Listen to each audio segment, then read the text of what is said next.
आप सभी लोगों का मेरे YouTube चैनल पर बहुत बहुत स्वागत है। समय के साथ इंसान का दृष्टिकोण बदल जाता है। समय के साथ मानी सी बात है कि परिस्थितियाँ भी बदल जाती हैं, विकास की अवस्था आ जाती है। और अगर हम ये बात करें कि विद्यार्थियों के लिए चारों वेदों में कौन सा अच्छा वेद है, तो जहाँ वेद का नाम आ जाता है तो कहीं ना कहीं जहन में ये बात रहती है कि वेद का मतलब है धार्मिक ग्रंथ, क्योंकि इन्हीं संदर्भों में देखा जाता है कि धार्मिक पुस्तक के तौर पर ही वेदों को जाना जाता है। लेकिन बात ऐसी होती नहीं है। वेदों के अंदर सिर्फ धर्म की ही बातें नहीं हैं, बल्कि अगर हम देखें अथर्ववेद की बात की जाए तो उसके अंदर जीवन से संबंधित जो समस्याएं चलती हैं, जैसे कि हमारा मन स्थिर नहीं है, रह पा रहा है, हमें नींद ज़्यादा आती है, हम अध्ययन कर रहे हैं तो नींद आ रही है। अब इसका हल कैसे किया जाएगा? क्या कोई दवा ली जाए या मानसिक स्तर पर इसका समाधान हो? विद्यार्थियों को बहुत सारी समस्याएं रहती हैं जो कि वो अपने माता पिता से भी नहीं कह पाते हैं और किसी से बता नहीं पाते हैं, उसको फेस करते रहते हैं कहीं ना कहीं। तो ऐसे में ये माना जाता है कि जो अथर्ववेद होता है, अगर घर के अंदर मान लिए वेद रखे हुए हैं तो अथर्ववेद को विद्यार्थियों के लिए सबसे अच्छा माना जाता है, क्योंकि विद्यार्थियों का जो लक्ष्य होता है, उनका जो ध्येय होता है, टारगेट होता है, उसको अचीव करना होता है, अपनी ज़िंदगी में आगे बढ़ना होता है, लगातार अपने विषय पर कंसंट्रेट रहना पड़ता है, कंटिन्यूटी के साथ वर्क करना पड़ता है। क्योंकि जब तक हम किसी काम को लगातार नहीं करेंगे, प्रॉपर वे के साथ उसमें लगेंगे नहीं, हमारा ध्यान जो है वो अपने ही लक्ष्य में लगेगा नहीं, समर्पित नहीं होंगे, डेडिकेशन नहीं होगा हमारे अंदर, तो हम फिर उसमें विशिष्टता अर्जित नहीं कर पाएंगे, यानी कह सकते हैं एक्सपर्ट नहीं हो पाएंगे उस विषय में। तो इसके लिए क्या ज़रूरी है कि लगातार हम अपना वर्क करें। तो अब क्योंकि हम समाज में भी तो रह रहे हैं, समाज में बहुत सारी चीज़ें चलती रहती हैं, उससे भी कहीं ना कहीं हमारा ध्यान भटकता है और हमारे स्वभाव के अंदर भी कुछ ऐसी चीज़ें होती है कि हमने कुछ ऐसा ही टारगेट ले लिया होता है कि जो हमारे स्वभाव के हिसाब से नहीं, कहीं ना कहीं माता पिता या दूसरों की इच्छाओं के आधार पर हम डॉक्टर बनना चाहते हैं, इंजीनियर बनना चाहते हैं, कोई भी हमने टारगेट बहुत ही अर्ली में ले लिया होता है, हाई स्कूल या इंटर के लेवल पे ही हम ये लेके अपने मन में चल रहे होते हैं, लेकिन वो चीज़ हमारे स्वभाव के नेचर के हिसाब से नहीं होती है। तो अब कैसे तालमेल होगा, क्योंकि हमारा नेचर तो अपने विषय के हिसाब से है नहीं, या जो टारगेट हमने लिया उसके हिसाब से तो है नहीं, तो कैसे एडजस्ट करेंगे? ऐसा नहीं है कि जीवन के अंदर अगर हम देखें तो बहुत सारे ऐसे लोग हैं कि जिनका स्वभाव उस विषय के हिसाब से नहीं था, उस फील्ड के हिसाब से नहीं था, लेकिन वहाँ उनको सफलता मिली। कारण ये था कि उन्होंने खुद को कंट्रोल किया, लगातार काम किया, उसमें अपनी इच्छाओं को रोका और अपने विषय में लगे रहे, तो उस फील्ड में जाकर के उनको सफलता मिली। लेकिन अगर हम कह सकते हैं कि आंतरिक जो हमारी अनुभूति होती है, इंटरनल एक फीलिंग होती है हमारी, उसमें सेटिस्फेक्शन क्रिएट हो, तो ये तो तब होगा जब हम अपने हिसाब से अपने नेचर को पहले समझें कि हमारा रुझान किस तरफ है, किस तरफ जा रहा है, उसके हिसाब से अपने माता पिता से बात बताएं कि हमको इस फील्ड में जाना है, माता पिता रोकते नहीं हैं। तो अगर हम उस हिसाब से वर्क करेंगे तो फिर हमारा स्वभाव क्योंकि हमारे विषय के साथ तालमेल है, तो हमें कोई दिक्कत नहीं आएगी, कंटिन्यूटी के साथ हम वर्क करते रहेंगे। लेकिन अक्सर ऐसा हो नहीं पाता है। तो हम कैसे करें? अपनी समस्याओं को किससे बताएं? आज के इस दौर में अगर देखें तो हमें कहाँ कोई इतने लोग उपलब्ध हो पा रहे हैं, समय लोगों के पास नहीं है, गुरु वैसे भी कम हो गए हैं, अब ज़्यादातर मोबाइल में लोगों का जीवन चल रहा है। तो ऐसे में मार्गदर्शन के लिए हमारे पास कहाँ से क्या चीज़ें उपलब्ध होंगी, कैसे हम करेंगे, किसके पास जाएं? तो अगर कोई पुस्तक होती है तो लोग उसको ला के पढ़ते हैं, देखते हैं कि इस कहानी में या उपन्यास में यहाँ पर ये समस्या का समाधान है। अगर वो हमारी समस्या है तो उसको हम पढ़ने की कोशिश करते हैं, समझने की कोशिश करते हैं। तो कहने का अर्थ ये है कि अथर्ववेद के अंदर जो है वो ज़्यादा उसमें लौकिक संस्कृति दिखाई पड़ती है, उसके अंदर ज़्यादा इंसान के जीवन से संबंधित बातें दिखाई पड़ती हैं, नैतिक उपदेश उसमें दिखाई पड़ते हैं। अब अगर नैतिक उपदेश की बात की जाए तो वो नैतिक उपदेश हमारे जीवन से ही संबंधित होते हैं। जो समस्याएं हमारे जीवन में चल रही हैं, उन्हीं समस्याओं का समाधान वहाँ नैतिक उपदेशों के माध्यम से, अनुभव के माध्यम से किया गया है। जैसे पंचतंत्र है तो उसमें कहानी के माध्यम से इंसान के चरित्र को अच्छा करने की कोशिश की जाती है, इंसान के अंदर कर्म करने के लिए एक स्वभाव निर्मित हो सके, लोग एक्टिव हो सकें, जो हम कहते हैं स्लेगिश हो जाते हैं, जो स्लेगिश अप्रोच रहता है, कहीं ना कहीं हमारे स्वभाव के अंदर धीमापन रहता है, तो वो कैसे दूर होगा, तो कहानी के ज़रिए पंचतंत्र में, हितोपदेश में बहुत सी कहानियाँ आई हैं, तो ये हम देखेंगे। तो भारत के अंदर अगर हम पहले के विद्वानों को देखें तो वो सामाजिक समस्याओं को दूर करने के लिए अलग अलग तरीके जो है वो अपनाया करते थे, छोटी छोटी कहानियाँ लिखा करते थे। अब अथर्ववेद के अंदर बहुत सारी बातें हैं, कैसे हम अपने मन को कंट्रोल कर सकते हैं, कैसे नियंत्रित कर सकते हैं, अगर हमारा मन स्थिर नहीं रहेगा तो हम कैसे अपने लक्ष्य को लेकर के चलेंगे, क्योंकि कुछ दिन हम काम करते हैं उसके बाद हमारा जो मन जो है वो अपने काम से हटने लगता है। तो अब इस समस्या का क्या समाधान कर सकते हैं, क्योंकि दवा के माध्यम से तो ये समस्या जाएगी नहीं, कहीं ना कहीं मानसिक स्तर पर हमें उपचार करना पड़ेगा, एक संकल्प लेना पड़ेगा। तो उसमें ये विधि हमको बताई गई है। अथर्ववेद जब हम पढ़ेंगे तो उसमें जो भी हमारे जीवन से रिलेटेड, मन को केंद्रित करने से संबंधित जो भी समस्याएं हैं उसके बारे में कहीं ना कहीं हमें कोई ना कोई मंत्र मिल जाएगा जब हम पढ़ेंगे, क्योंकि वो थोड़ा सा विस्तृत है। तो उसमें जब हम पढ़ते चले जाएंगे, एक समय निकालेंगे, हम पढ़ेंगे, क्योंकि उसको माना जाता है कि उसमें लौकिक संस्कृति, सामाजिक समस्याओं का ज़्यादा निवेश उसमें है, देखने की बातें उसमें मिलेंगी। तो जो चीज़ हमारे हिसाब से होगी तो हमें किसी के पास जाना नहीं पड़ेगा, किसी से राय नहीं लेनी पड़ेगी। इतना जहन रहता है, कह सकते हैं कि जो विद्यार्थी होते हैं उनके पास इतना जहन रहता है कि कोई बात अगर लिखी है तो उसका अनुवाद भी हिंदी में रहेगा, तो हम उसको पढ़ करके मैच कर सकते हैं कि हाँ, इसमें जो नैतिक बात आई है कि ये बताया गया कि इस तरह से अगर हम प्रातःकाल उठते हैं तो हमको ये फ़ायदा होगा। तो अब सोचें कि सुबह उठने से क्या फ़ायदा होगा, क्योंकि कोई बात ऐसे नहीं की जाती है, वैज्ञानिक पक्ष भी उसका जुड़ा हुआ है। रात होती है तो उसमें सोने का भी एक है, अगर हम रात में जगते रहेंगे तो हमारी बॉडी के अंदर जो हार्मोनल एक एक्टिविटी चलती है उसमें डिस्टर्बेंस क्रिएट हो सकता है। तो कहने का अर्थ ये है कि किसी चीज़ का लाभ सबसे ज़्यादा हमको कैसे मिल सकता है, ये अनुभव का विषय होता है, और ये अनुभव जो है हमको कहीं ना कहीं अथर्ववेद में देखने को मिलेगा।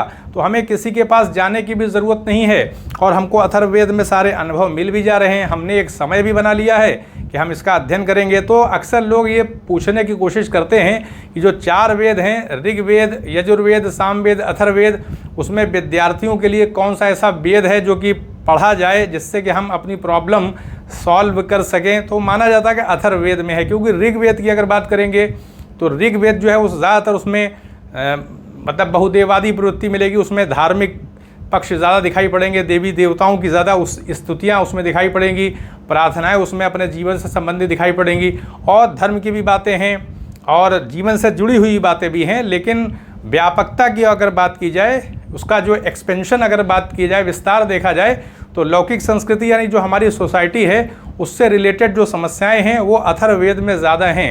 उसमें आपको अथर्ववेद में औषधियों की भी जानकारी मिलेगी। तो इससे ये पता चलता है कि उस समय मतलब जो रोग होते हैं, उस समय भी मानी सी बात है कि जब इंसान का अस्तित्व स्थापित हुआ पृथ्वी पर, तो रोग तो रहेगा, तो उसको दूर करने के लिए प्रयास किया गया।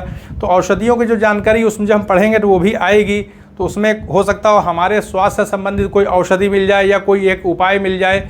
हम किसी समस्या से घिरे हुए हैं, किसी को बता नहीं पा रहे हैं, उसमें जड़ी बूटियाँ हैं। तो कहने का अर्थ ये है कि हमको ये पता लगेगा कि हमारा स्वास्थ्य सही होगा, तभी हम अपने लक्ष्य को भी हिट कर पाएंगे। क्योंकि लगातार क्या होता है कि आज का परिवेश भी प्रदूषित है, उतना स्वस्थ वातावरण नहीं है, प्रदूषण है, बाहर जाते हैं तो वहाँ पर हमें कहीं ना कहीं एक स्वच्छ हवा, ऑक्सीजन मिल नहीं पाती है। तो इससे भी कहीं ना कहीं टेंशन होता है, दबाव आता है, तनाव की स्थिति है।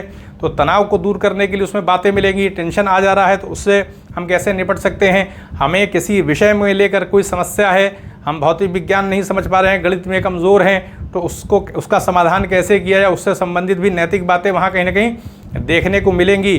तो अनुभव के आधार पर उस समय भी वो सारी समस्याएं थीं, तो इसीलिए नैतिक बातें बहुत ही छोटे वाक्यों में वहाँ लिखी हुई मिलेंगी। उसका हिंदी में अनुवाद भी रहेगा, तो देख करके हम उसका मतलब निकाल सकते हैं। बहुत ज़्यादा गहराई में जाने की आवश्यकता नहीं होती। हाँ, एक उपाय बता दिया, हमने उस उपाय को देख लिया, हमको किसी के पास जाने की भी आवश्यकता नहीं पड़ी।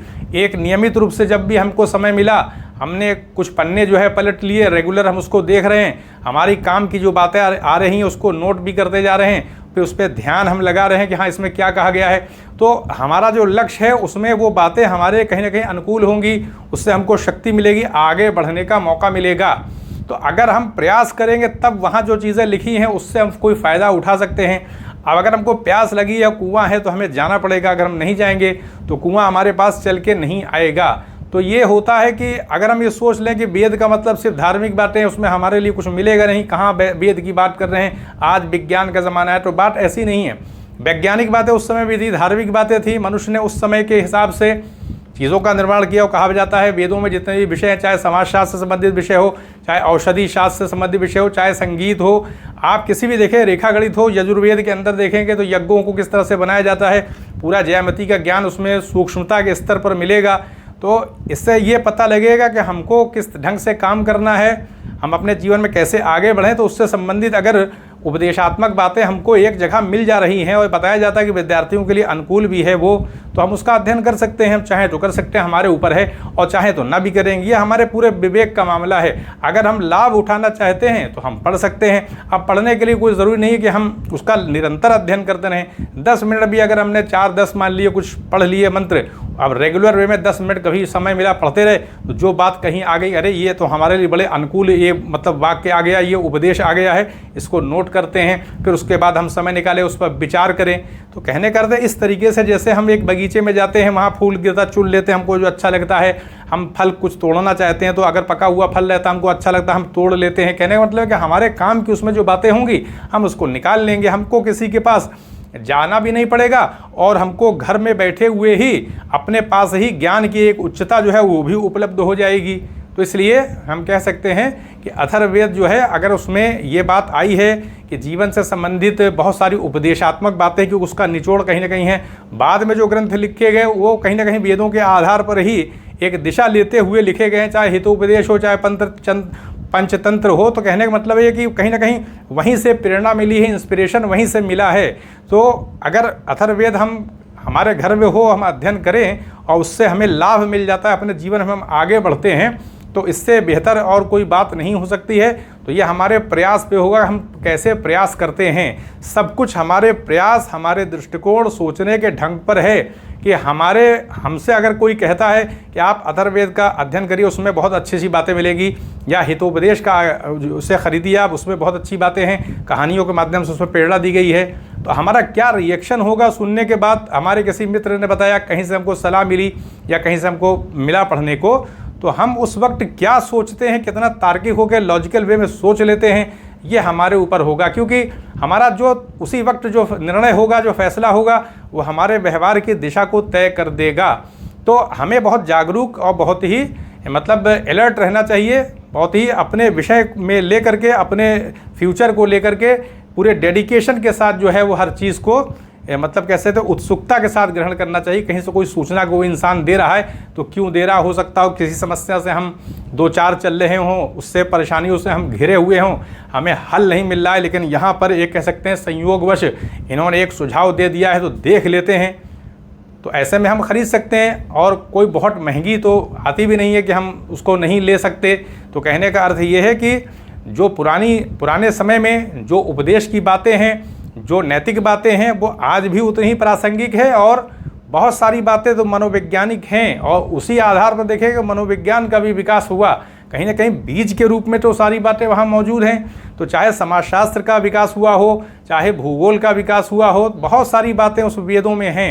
यानी हम कह सकते हैं कि ज्ञान विज्ञान का कोई ऐसा क्षेत्र नहीं जहाँ उस समय लोगों ने विचार न किया हो। उस समय लोग तो विचार कर, जब दर्शन के क्षेत्र में इतना गहरा विचार कर रहे थे, तो क्या प्रकृति के बारे में उन्होंने, समाज के बारे में, औषधियों के बारे में, तंत्र मंत्र के बारे में, जादू के बारे में क्या विचार नहीं किया होगा। सारी बातें मिलती हैं। तो जो हमारे काम किए हमको उसे ग्रहण कर लेना चाहिए। उससे क्या होगा कि हमें किसी के पास जाना भी नहीं पड़ेगा, और हम पढ़ करके अपनी समस्याओं का समाधान कर लेंगे। वो एक रेमेडी की तरह उपदेश होते हैं। जैसे हम एक दवा खाते हैं, उसका एक प्रभाव पड़ता है, रोग हमारा ठीक हो जाता है, वैसे ही कह सकते हैं कि एक उपदेश की भी वही भूमिका होती है, अगर हम उसको अपने आचरण में वैसा ही उतार लें। अब ये हमारे ऊपर होगा कि अगर उसमें ये कह दिया गया कि प्रातःकाल उठें और उठ करके अध्ययन करें, रात में मतलब जगने की आवश्यकता नहीं, उससे शरीर पर विपरीत प्रभाव पड़ेगा, और हम अब रात में जग करके पढ़ाई करते हैं, तो हमें फिर अब ये बदलना पड़ेगा। उपदेश लिखा तो चेंज करें, चेंज करके प्रयोग करें। जब प्रयोग करेंगे तब उसका कहीं ना कहीं हमको फ़ायदा मिलेगा, क्योंकि सुबह का वक्त ऐसा होता है कि ऑक्सीजन भी, हवा भी बहुत शुद्ध रहती है। कहीं ना कहीं उसका हमारे इंटरनल ऑर्गन पर, मस्तिष्क पर, इंद्रियों पर एक पॉजिटिव इम्पैक्ट पड़ता है। जो चीज़ ज़्यादा शुद्ध होती है वो ज़्यादा हमको दिन भर एनर्जी के साथ युक्त रखेगी। तो इसलिए जो कहा जाता है कि प्रातः काल उठना चाहिए, उसकी वजह यही है क्योंकि उसमें कहीं ना कहीं एक प्योरिटी नज़र आती है, शुद्धता रहती है वातावरण में, उतना प्रदूषण नहीं रहता है, शुद्ध हवा रहती है जो कि अंदर जाएगी तो कहीं ना कहीं हमें ऊर्जा प्रदान करने का काम करेगी। तो उसमें जो उपदेश से संबंधित बातें हैं, कैसे मन को नियंत्रित करें, कोई समस्या आ जा रही है, तनाव आ जा रहा है, घबराहट में हम चल रहे हैं, किसी विषय में कमज़ोर हैं, कैसे उसको दूर करें, क्या विधि विधान अपनाना चाहिए, किस रास्ते पर चलना चाहिए, ये सारी चीज़ें उसमें कहीं ना कहीं हमको मिलेंगी अथर्ववेद के अंदर अगर हम पढ़ें। अब ये हमारे अपने ऊपर हम कैसे अध्ययन करते हैं, अगर करेंगे तो चीज़ें मिलेंगी, नहीं करेंगे तो कहीं ना कहीं हमारा जीवन किसी न किसी रूप में चलेगा, आगे बढ़ेगा। तो बेहतर ये है कि चीज़ों को देखना चाहिए, प्रयोग करना चाहिए, ला करके अध्ययन करना चाहिए, और उससे क्या है कहीं ना कहीं हमारा रास्ता ओपन होगा, हम अपने लक्ष्य को आसानी के साथ प्राप्त कर लेंगे। तो यहीं पर अनुमति दें, चैनल को सब्सक्राइब भी करें, शेयर भी करें। आप सभी लोगों का बहुत बहुत धन्यवाद।